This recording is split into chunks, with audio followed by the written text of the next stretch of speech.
I'm Dr. C. Victor Herman III, and I'm taking it to the house. And I'm Dr. Timothy Hoover, and I'm taking it to the house. And as promised, our special guest is back this week, C. Victor Herman. And so we have to take just a little bit of time to recognize this particular month. It's on you, sir. Oh, thank you. This is Black History Month, and Carter G. Woodson would actually be credited with making this month possible. It actually started, there was at one point in time a Black History Day, became a Black History Week, and now it is a Black History Month. I find it interesting, though, that this is the shortest month in the year, 28 days. I mean, it would stand to reason that every other month has 30, 31 days in it. But February happened to be the shortest month, but it's the month that's designated as Black History Month. So even we'll take the 28 days anyway. But I want to share with you this Black History moment on February 1st, 1960. 4 young college students from North Carolina A&T State University, which I'm an alumni, took a walk down East Market Street to South Elm Eugene Street, there to sit at a lunch counter at the F.W. Woolworth. We used to call it the Five and Dime store. That happens to be my hometown. And they ordered a cup of coffee. Because of the whites only policy, they sat there all day and they were refused service. So on the next day, they come back with more college students. And these college students that showed up on this day were vast in numbers. And then, of course, they were not served again on the third day. White students from nearby University of North Carolina, Greensboro, other local colleges, Women's College, decided to join in this sit-in demonstration. Ultimately, management became very concerned about losing business and the amount of disruption that was taking place in the city. The chief of police and the Mayor Elam at the time, was very concerned about the civil unrest that fell upon the city as a result of these 4 college students not being allowed to sit and eat or even have a cup of coffee at the F.W. Woolworth store. Well, historically, what this does is it sparks the desegregation of public facilities, restaurants, hotels, all across the United States of America, in that other students from up north, students from southern states, particularly Nashville, Tennessee, Tennessee State University, and all other schools across America joined in the movement, and it resulted in what we know now as full accessibility into public facilities. So that's a very historical moment. And just think, 4 young men from North Carolina A&T State University set the wheels in motion to desegregate public facilities. And today, on North Dudley Street, right there in front of the North Carolina A&T Administration Building, there is a statue erected to those 4 young men. And I think it's an honor and it's a tribute to young people, particularly in the 1960s, who represented a part of that counterculture, who had the wherewithal, who had the courage to stand in the face of adversity and racism and prejudice, and knock down the walls and the barriers of white privilege, and knock down the walls of discrimination in Greensboro, North Carolina. That's your Black History moment. What do you all think about that? Wow. And so to our fans out there, you get some more of this in the upcoming weeks. We want to know what you think. Hit us up. You like that? If you got criticism, let us know. As for me, Vic, I'll let you talk on this. I want to say thank you. I had heard parts of that in the past, but to hear from you, how old were you about that time? In 1960, I was 8 years old. And you recall what was going on and Sure. Yeah. My parents were extremely active. The Urban family. You would go to. Oh, by the way, the F.W. Woolworths in Greensboro now is the International Civil Rights Museum, and in that museum, it gives you a full panoramic view of Greensboro, North Carolina's significance in the civil rights movement. And in fact, in that museum, there is a piece, and we'll talk about it down the road as we get deeper into Black History Month, that actually my high school was a part of this history, and I too was a part of our history. So it's something that we can elaborate on down the road, but the Urban name is synonymous with the movement in Greensboro, North Carolina. Awesome. Thanks for sharing that. Vic, your thoughts, sir? My thoughts. That's why we're here. That's why this show exists, so we can bring you that level of enlightenment. We're talking 62 years, but you could have been talking about 2 weeks ago. As I make that segue, we start talking about the minority hires. We start talking about the lack of minority coaches in the NFL. So we're saying 62 years as if that was some foreign land. Like my daughter who's 13 looking at black and white videos saying this is old. Nah, this is timely. So whether it be February, March, April, we'll take Black History Month, but we can make every day Black History Year. So when you hear something about 62 years ago and what those four courageous men were able to do at the collegiate level and how it had a ripple effect across the United States of America, you got to say, dang, wow. But there's still work to be done. We talked about it last week. There's still work to be done. So we have to talk about the history because it's still our story. And until we all understand this is an American story, then we need to continue having that narrative. And so with that said, I have to ask, what do you think about the hire of Lovie Smith? What do you think about the hire of Mike McDaniel in Miami? That now they have two new minority coaches. One, an African-American male, which is Lovie Smith at the Houston Texans, who got it, he's going to attempt to fix that dumpster fire. Then you got Mike McDaniel, who they consider biracial, who's now the head coach that backfilled Flores in Miami. Did the NFL get it right? Is this a check the block? Is this something where let's quiet this pending lawsuit? Or did they pick the right people for the jobs because they're the best qualified? Neither of those two were on my radar. So it leads me to believe, what the F? They were not on my radar. We have mentioned on this talk show, on this platform, Leslie Frazier almost took his team from the defensive side to the Super Bowl, got to the conference finals. We talked about Eric Bieniemy, won a Super Bowl as offensive coordinator for the Kansas City Chiefs. Byron Leftwich won a Super Bowl as a quarterback coach or OC for Tampa Bay. Lovie Smith, last I heard, he was coaching in Chicago and didn't do anything there. And I don't even know who you mentioned down in Miami. So I'm saying this again. Who are these people? Are they the most qualified? In the end, the owners, and I have a problem with that word, owners. The NBA got it right. They call their people governors. So the ownership group, it's a lot of money. We're talking about $1 billion industry. You want to hire who you want to hire. I get it. You really do. And if it were my money, I would want to bring the people in that I would want. But are these people tokenism? Maybe. I don't know. I'm not going to use that chip. Not right now. But qualifications, that matter to me. I just mentioned 3 who have, to me, better qualifications. Men of color, but better qualifications. So Lovie Smith, I don't get it, don't understand it, and it is a dumpster fire down there.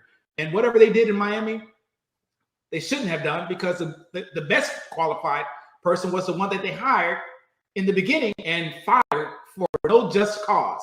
And we talked about Brian Flores before last week, so I don't get it, Vic. I just don't get it. Hello everyone, this is your girl Lady Dubois, live here from Breaking the Music set, and I just wanted to take a moment to talk about the Month of the Ladies, comedy show hosted by Musical Jams and Jokes in collaboration with Howard Family Media Group, Spider Entertainment, and B Smooth Productions. Come join us on March 5th as these four amazing ladies and myself bring down the house. I'll be on the ones and twos, and our host Jennifer Germany will be joined on stage by Keisha Hunt, Ashima Franklin, and Kelly Kales. Trust me, they are going to have you in stitches. So come on down to 4201 Skyline Avenue on March 5th and join us for the Month of the Ladies comedy show. Get your tickets today online at certifiedfunny.com or contact 915-300-0481 and secure your tickets today. So again, I don't know if those two are the most qualified. I just went down a list of qualified in my eyes, Tim's eyes, and take it to the house eyes. We talked about it in this platform, a more qualified people of color for potential coaching positions. So I definitely want to hear what you guys have to say. What are your thoughts? I think comfortability. You take Lovie Smith, who's been around for a long time. He had a coaching opportunity in Chicago, did fairly well. But I think when you look at the establishment of the league, and you look at all of the people that are at the top, I'm talking about ownership, I'm talking about executive management, they've been around for a while, and they're comfortable with a Lovie Smith. Eric Bieniemy is more contemporary. Eric Bieniemy is a part of this, I call it this new NFL culture. And for some reason, the old established NFL has not embraced this new, brash, independent, rich, young African-American athlete who really could benefit from somebody, not only that looks like them, but from somebody who can relate to them. Lovie has had his run. And I say that new blood needs to come in, and let's get this league positioned as it should be. Let's get this league where it represents the culture of the athlete. The league needs young coaches, African-American coaches that can take that concentrated energy from these African-American athletes. They can talk that talk. They can relate to the music. Old coaches like Mike Singletary, old school guys, Lovie Smith, those guys are from a whole other era.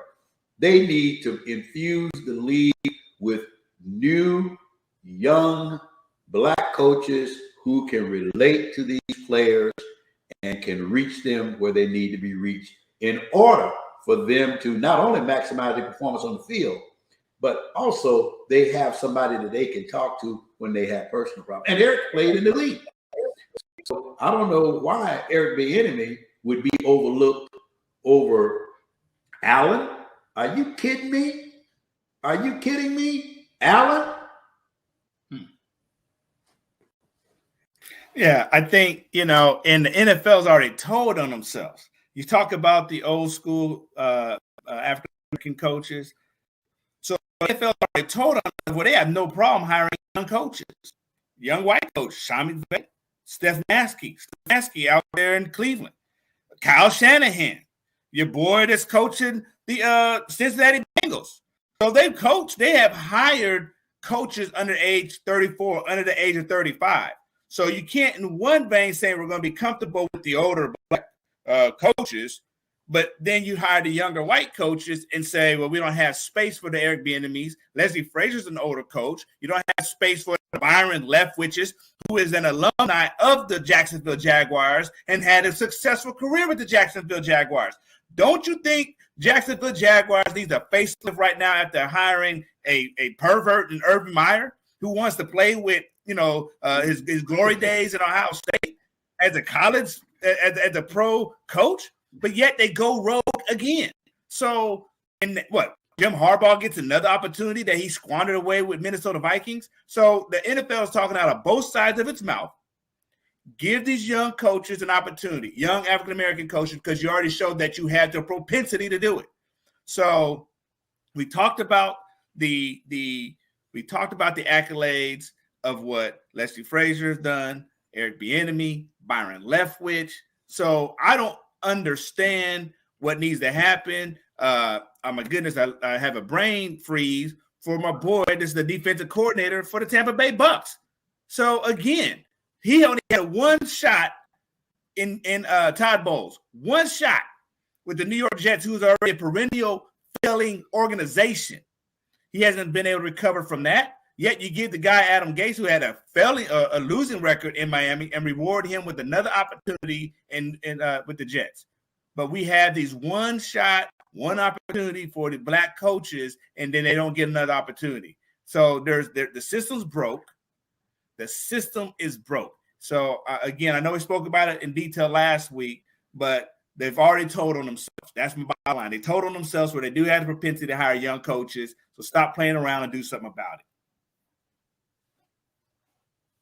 Yeah, the thing that really grips me is that the two coaches in the Super Bowl, 36 and 38 years old, but they've been in the league as coaches for a while. So they didn't come in at 36, 38.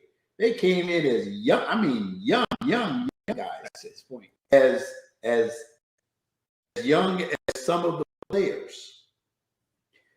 Here is my concern, is that if you can overlook the Eric Bieniemys of the world, the future is bleak. Oh, and by the way, the reason they would hire these young white coaches as opposed to a seasoned Eric Bieniemy is because they are part of the culture. They're not going to radicalize the team. They're going to stay within the framework of the ownership's philosophy. It goes back to me. I mean, I found it to be disturbing that when the celebrations at one point in time, they wanted to get rid of the celebrations because the guys that are scoring the touchdown are the African Americans. And naturally, we are expressive, rhythmic people. And we are jubilant when we accomplish a feat. We magnify and we personify joy when we're successful. But to the status quo, it's showboating. To the status quo, it is unprofessional. It's because they are misinformed. They don't understand the nature and the character of the African-American athlete. But he sure can run. He sure can throw. He sure can catch.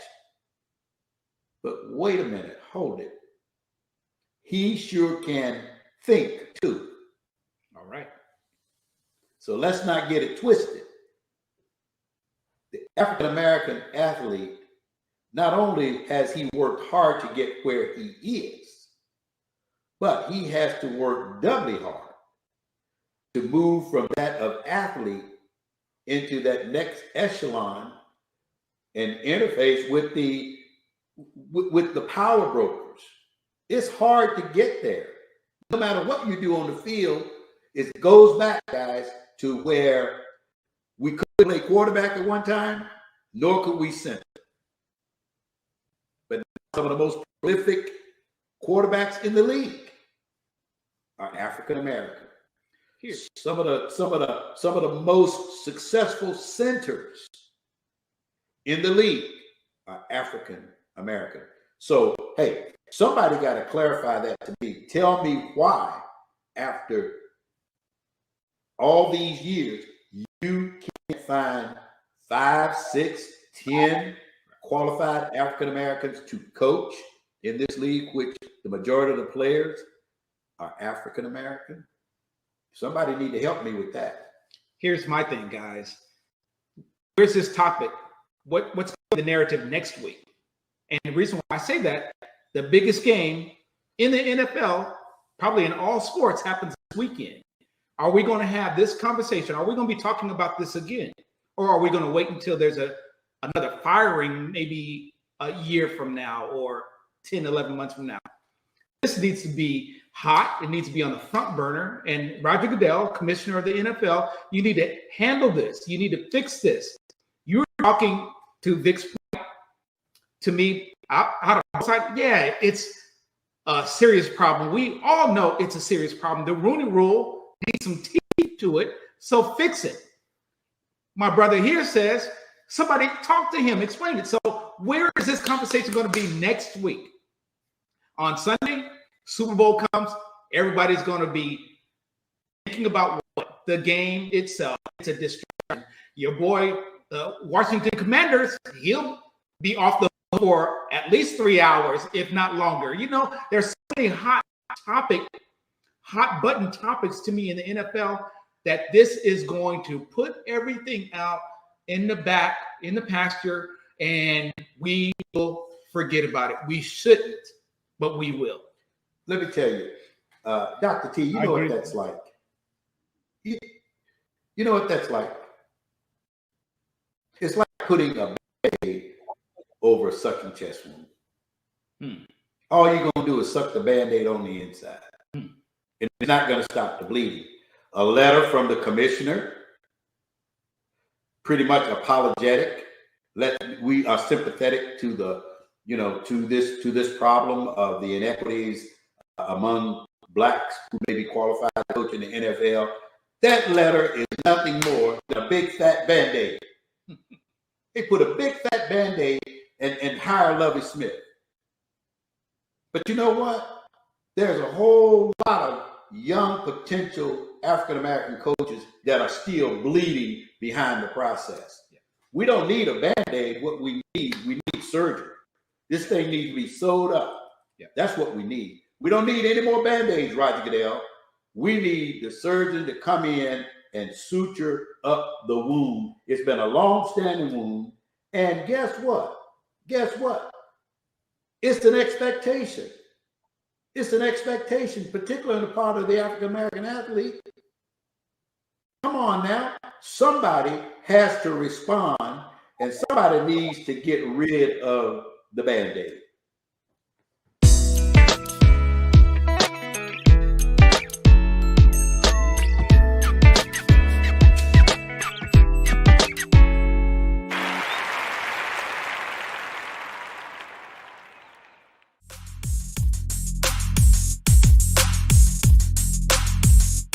What brought you into the music scene? Because I hear about you all around here in El Paso. Wow.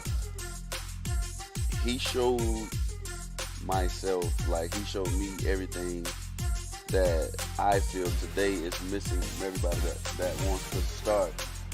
Like, the first thing, you need to learn how to carry the crates. You need to learn how to lug your equipment. So, now, when you're playing music, right? Does it take you to a specific place? Every time. Every time? I'm telling you, if I've mentored him well enough, he's at a pinnacle now to where I feel like he can rock with the fleet DJs. And boy, it's 600 of them. Oh, yes. Ooh. Yes, there's a lot of them. And you have to know your craft. Oh, God. You have to know your craft in order to be in that. Listen. Well, I'll tell you one thing. The best thing happening for the NFL right now is the Super Bowl. Because as you stated, once that happens, all the other storylines are going. And so I know Roger Goodell is praying right now for the next 72 hours that we start getting pre-game Super Bowl hype. So we're going to do them a favor right now and start talking about that. What do you think about this game? Who you got? What's going to happen? Who's going to show up? Who's not? Who's coming back on Monday morning with that championship? Who you got? All right, man. I'm picking the Rams. But we talked about this boy, Joe Burrow.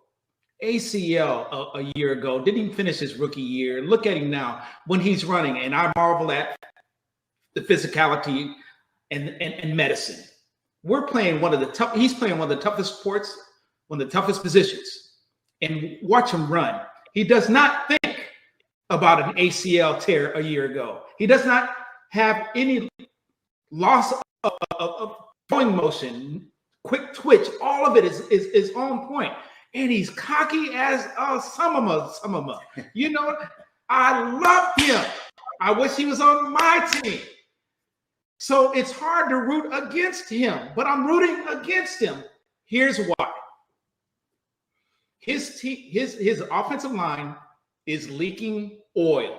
Okay, everybody's been down the highway, and you wonder where those black marks are, where they come from in the highway. Well, they're the Cincinnati Bengals line, leaking oil. The boy got sacked 9 times against, was it the Tennessee Titans, and still won. He won't survive that against the Rams. Won't. So their biggest problem, Cincinnati's line, is one of the strengths of the Rams. We got Von Miller and we got Aaron Donald getting ready to come with it. You can double team one, you can't stop the other. And then you got Jalen Ramsey in the back. You got Chase, you got Boyd, you got Higgins. They got a nice little complement, but if the line does not stop the D line, they have problems. And that's the primary reason why I'm picking the Rams is the O line against the D line. That's where the game is won. Everybody knows that. It's one on the line. So you see me sporting the LSU beanie because obvious reasons. I paid money to LSU every month. However, I do want a great game for Joe Burrow. But y'all know I'm from the West Coast, and I'm going to represent for the Los Angeles Rams. However, I love Joe Cool. I don't know what his nickname is yet, but I hope that dude come out there gunning and he shows out because how can you not like him? How can you not? Look, I'm going leadership mode right here. That dude was an enabler to the point where a star leader. You implanted him to a team that has been consistently horrible in the AFC North, consistently horrible in the NFL. You had Marvin Lewis that can always get them to the playoffs, but couldn't do anything with Andy Dalton. This kid comes again off of an injured ACL in the second season, and he makes it to the show. I want him to have a great moment. But he is not going to be able to compete when you got Aaron Donald and Von Miller screaming off them corners. That is going to be a train wreck every time. I hope him and Jamar Chase, LSU products, handle their business, but there is too much firepower coming at him in the form of Los Angeles Rams. And Jalen Ramsey wants to make good on why he came to Los Angeles. This is the time to do it. Again, this is the second time the Rams have been in a Super Bowl in the last 5 years. So they have unfinished business and they're at home. That's just the defensive side. Hungry. That's the defensive side. Hungry. My boy Joe. Offensively, Matt Stafford has a lot of doubters. He has to say, hey, I am that dude. Y'all want to talk about the young gun? Got it. But I got to get my championship. This is the first time I've been in playoffs since when? Playoffs? So 13 years of experience losing, and now he has this Porsche called the Los Angeles Rams with a couple Ferraris in the garage and a Lambo. You don't think that boy is about to show out at home? The big stars, the biggest game of the year, everyone in the world watching. Matt Stafford's about to light it up. He's got Cooper Kupp, who's already a Triple Crown winner. Then you got Odell, who says, man, I have a new shot at life. You don't think they're going to have fun? And then Higbee doing his, Ric Flair strut. Look, I know my Uncle Jeff is hype right now. And I got you, bruh. I got you. So Los Angeles Rams is going to be in a great game. I still predict close game. Joe Burrow's going to show up. He's going to show up. But the Rams are going to take this win, man. They're going to take this win. It's an exciting game. But I cannot go against L.A. We need this title. We need something to cheer about because the Lakers are a hot mess. So that's my Los Angeles Rams, but definitely going for Joe Burrow to represent. You know what he picked, who he picked last week, right? Your father. You know who he picked last week. Oh, we got to hear this. He said that Joe parent. Are you still on that? You still on that, Dad? Is Joe the heir apparent to Brady? Does his reign start now? Let me say this. Uh-oh. You all have heard of the tortoise and the hare. You have heard of David and Goliath. It is no strange feat or occurrence in the NFL that on paper, how many games have we seen? Hold up. Have you heard of the bug in the windshield? Yeah, but I think the outcome is going to be different. Here's why. Number one, the NFL is predicated upon what? Adjustments. They know that defense that they will face, I'm talking about the Bengals, they know what they're going to face. You have a smart quarterback who has a quick release, who knows how to hit the pop passes. He knows how to play that. And I'm sure he's going to be under duress. But don't underestimate the resolve of the Cincinnati Bengals front line. They don't want to be embarrassed on the biggest stage in sports. And I believe that Joe Burr, B-R-R, like as in cool, he is going to show up. And I honestly believe he is going to win. He's going to shock the world. And yes, I will stand on my premise that he is the second coming of Tom Brady. You heard it right here. I said it. I'm going to stand on it. I believe it. And then next week, I want you all to tune in when I tell my colleagues how David slayed Goliath, how the tortoise beat the hare, and how Joe Burr took those guys to a place called paradise, the mountaintop of the NFL. Now, I'm going to say this. I want a good game. To Vic, your point, I want a good game, and I don't want Joe Burrow to be embarrassed. I want him to show. I would love to see a competitive Super Bowl in the end. I also don't, to what you're talking about with Matthew Stafford, I don't know that he's ever played in a bigger game. So nerves are going to be a factor. Where your boy Joe Burrow, he's a champion, at least at the collegiate level. So he has been on a large stage. That I give the edge, honestly, to Joe Burrow. So for that, I can see a close game. But I go back to my early argument. His line has got to give him some measure of protection for him to even be able to get the ball off. If it doesn't happen, it's not his fault. And clearly Cincinnati is going to have to structure, buttress up the O-line into season. And they can still win because he's that good. And he has enough weapons also. But golly, the Rams are that good, guys. They're that good. Will the nerves show up for Stafford? And Joe Cool really be Joe Cool? And in spite of all the mud that's going to be slung on that day, will he be able to rise above? I don't know. Let's see. That's why they say you got to play the game. You took the words right out of my mouth. I'm saying the words of Herm Edwards. That's why you play the game. And I believe that Joe is going to show the world something. He is accustomed to the big stage. I agree with that. He's accustomed to the big stage.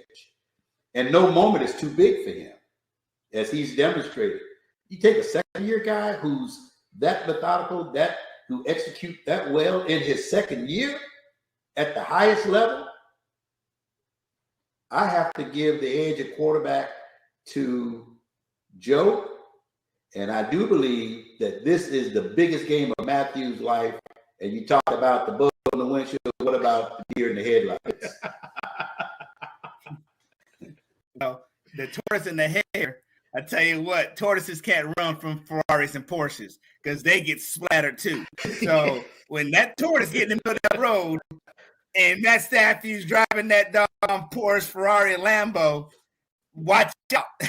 Hope their windshield wipers work because there's going to be a lot of debris. Always watch out for the deer crossing. The deer doesn't always cross the street where the sign is because they can't read. Y'all heard it here, folks. It's almost at the. We got 2 out of 3 going for the Rams. Somebody going for the Bengals. Look, I picked the Kool-Aid enough to say Joe Burrow, but to go all in on the Bengals, I need to go ahead and hope my pastor's not listening. Go find WinBet or something. I got to put some money on this one. But it's been great. What you got to say as we close out? Well, I don't know. We don't have a whole lot of time to talk about the NBA, but the Lakers, you talked about it. You said it before. They're a hot mess. I am a Laker fan. You can see my background. I am a Laker fan. They're not really worth our time, but we're going to talk about them. When they're good, I'm going to say they're good, and I'm going to praise them. They stink right now collectively, and it's their body language. I'm going to talk about LeBron and AD. Their body language is sorry. If the leader's body language is sorry, and you know about leadership, the troops are going to follow, and it's sad. Russell Westbrook, dude, I love you. I love you. I love you. Get out of your own head. So, Lakers, you may not make the play-in tournament with the way that you're playing. I talked about defense a few minutes ago. Defense is about energy, and you got to bring energy, and that's every night, not sometime. You're losing against the teams you're supposed to win, and you're getting whomped, monkey stomped by those who are better than you. So last night's game, the Bucks against the Lakers, sad to say, we're down by 30 at one point, decided in the fourth quarter to make a game of it. We got problems on every level, from the ownership, general manager, coaching, and players. It's in a disarray. We have problems. Houston, LA has problems. My closing remarks are just that. Lakers, get it together. And let's enjoy ourselves this weekend for the Super Bowl. Wherever you may be and with your family, please enjoy it safely. I'm out. I'll let my co-host wrap it up. Well, I'm going to just say to all of you, make sure you don't miss a play of the Super Bowl this weekend. And as my prediction unfolds, I want you all to tip glasses and say, that guess, that fan, he was spot on. And guess what? When I come back next week, I am asking for a public apology from my colleagues for doubting this fan's assessment of the outcome of the Super Bowl. Go Bengals. Love you all. Thank you for tuning in. Taking it to the house. Thank you for your confidence coming into this weekend. It's going to give Prop Beps a whole new level for me as I watch every quarter, starting from, when they do the coin flip and national anthem. I'm thinking I'm just going to keep on writing down certain things that I cannot wait to speak about next week on air. With that said, I look forward for this weekend. Thanks, for your condemnation of the Lakers. You saved me some time, because I have always, since the season started, I put them on banishment. And it seemed like I gave them another time, another month. I said nothing until Christmas. I'm not watching. And I looked at it again. It's kind of like looking at something you should be looking at. Get your face out of there, boy. I kept looking at it. And this time, I tell you, I gave them a shot last night thinking against Milwaukee Bucks, maybe they'll show up. I got my hands again. I'm telling you right now, I'm not watching them again until March. Enjoy All-Star break. I don't want to see anybody. I can't even enjoy basketball as a whole, because you know what? The Nets suck too. So I ain't watching them. If they make it to the play-in game, I definitely ain't watching. They have messed up my enjoyment of watching the NBA this year. So I'm really going to go into a big battle this weekend at the Super Bowl, because usually I could turn all my attention to the NBA. I can't do that right now. I can't do it right now. So I want to leave on a great note. Everyone enjoy this weekend. Be safe. Enjoy. And watch how the Rams spank some tail. Because next week, when our super fan is a guest here, we'll watch him eat a whole lot of crow. And we'll ask him what happened to his tortoises. What happened when that bug came to that window? It wasn't a bug, it was a rock. And it threw the car off the doggone ledge. So we got something for them. So I tell everybody, thank you, everybody, for tuning in. Look forward to seeing you in cyberspace. Shoot us a note on Twitter. Thank you for the fan interaction. We love it. Catch us out on our Apple Podcast. Anywhere you want the podcast, website, Facebook, Twitter. We out there. Instagram. Holla at your boy. We love you. Take care. Enjoy this weekend. I'm out.